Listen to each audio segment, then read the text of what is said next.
officially back home.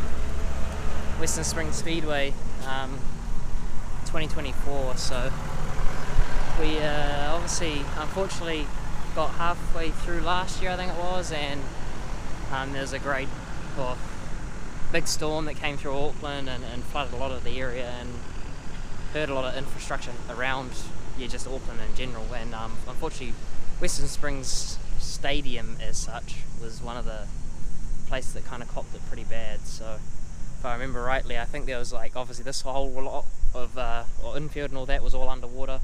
I believe there was water all the way out to the wall in turn 3 and 4. So kind of, I guess, looking at it where I'm standing right now, I'd be probably this part of probably like a meter underwater myself. So I'm 165 or something tall, so not the biggest guy in stature, but yeah.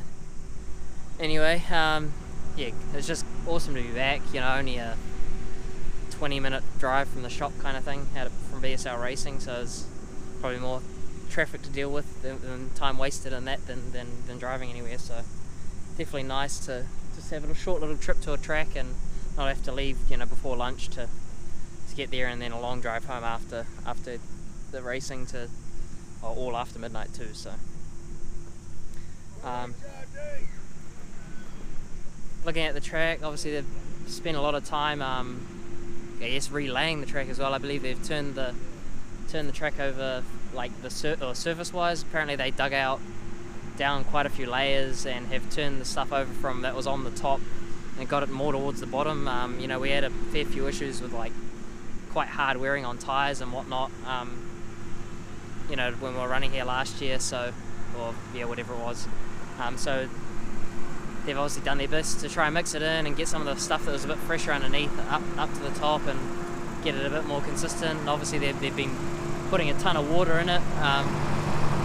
Pete Murphy being a big part of that. He's obviously in that first tractor, orange one just out the front there, so big part of Dalton's, and obviously Dalton's been one of the big helpers and people that have been allowing or supplying some of the equipment and time and labour that's allowed to make all this happen. So obviously big shout out to those guys. But yeah, going back to it, turned a bunch of dirt over. They've also reprofiled apparently here and there a bit of it. I guess it's a natural thing to happen, that the tracks naturally kind of end up a little bit off camber after a while with the dirt kind of being slung up towards the wall. So I think the big part with that is obviously they've shifted what they can back down low and kind of got a bit of a flatter profile to a progressive banking rather than what you call digressive, where it's banked on the pole line and then flattens off above that. So